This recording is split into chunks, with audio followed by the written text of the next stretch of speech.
నేటి నుంచి దేశవ్యాప్తంగా టోల్ ప్లాజాల వద్ద వాహనదారుల చెల్లింపు విధానంలో ఒక కీలకమైన మార్పు అమల్లోకి వచ్చింది. రహదారి ప్రయాణాన్ని వేగవంతం చేయడంలో టోల్ గేట్ల వద్ద ఏర్పడే రద్దీని తగ్గించడం, అలాగే డిజిటల్ చెల్లింపుల వినియోగాన్ని మరింత పెంచడం లక్ష్యంగా ప్రభుత్వం ఈ కొత్త విధానాన్ని అమలు చేస్తుంది.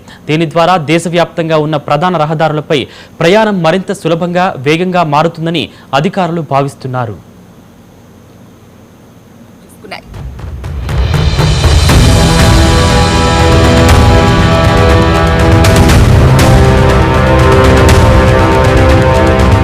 దేశవ్యాప్త టోల్ ప్లాజాల వద్ద నగదు చెల్లింపుల వ్యవస్థలో కీలక మార్పులు చోటు చేసుకున్నాయి. ఇప్పటి వరకు టోల్ ప్లాజాల వద్ద వాహనదారులు నగదు రూపంలో చెల్లింపు చేసే అవకాశం ఉండేది. అయితే ఆ పద్ధతి కారణంగా ప్రతి వాహనం టోల్ గేట్ వద్ద ఆగాల్సి వచ్చేది. దీనివల్ల గంటల తరబడి వాహనాలు నిలిచిపోయి సమయం వృధా కావడంతో పాటు ఇంధన వినియోగం కూడా పెరుగుతుండేది. ఈ సమస్యలకు పరిష్కారంగా ఇప్పుడు పూర్తిగా ఎలక్ట్రానిక్ చెల్లింపు విధానాన్ని బలపరిచారు.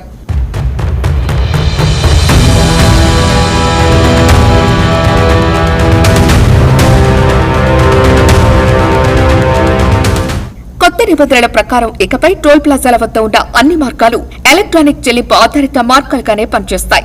అంటే వాహనం టోల్ గేట్ వద్దకు చేరుకున్న వెంటనే ఆటోమేటిక్ పద్ధతిలో రుసుము వసూలు చేయబడుతుంది. వాహనంపై అమర్చిన రేడియో తరంగాల గుర్తింపు స్టిక్కర్ ద్వారా టోల్ గేట్ వద్ద ఉన్న పరికరాలు వాహనాన్ని గుర్తించి సంబంధిత ఖాతా నుంచి డబ్బును స్వయంగా తీసుకుంటాయి. దీంతో వాహనం ఆగాల్సిన అవసరం ఉండదు.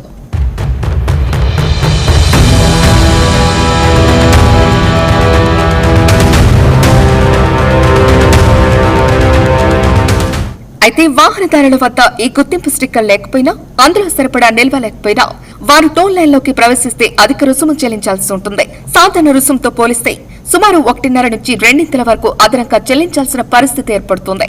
దీంతో వాహనదారులు ముందుగానే తమ ఖాతాలో నగదు నిల్వ ఉంచుతారు. ఈ కొత్త విధానం అమలుతో టోల్ గేట్ల వద్ద ఎక్కువసేపు సమయం వృధా కాకుండా కొన్ని నిమిషాల్లో ప్రక్రియ పూర్తవుతుంది. వాహనాలు ఆగాల్సిన అవసరం లేకపోవడంతో కాలుష్యం కూడా తగ్గుతోంది. అలాగే ఎలక్ట్రానిక్ విధానం ద్వారా టోల్ వసూలు నేరుగా వ్యవస్థ ద్వారా జరగటం వల్ల మధ్యవర్తుల జోక్యం తగ్గుతోంది.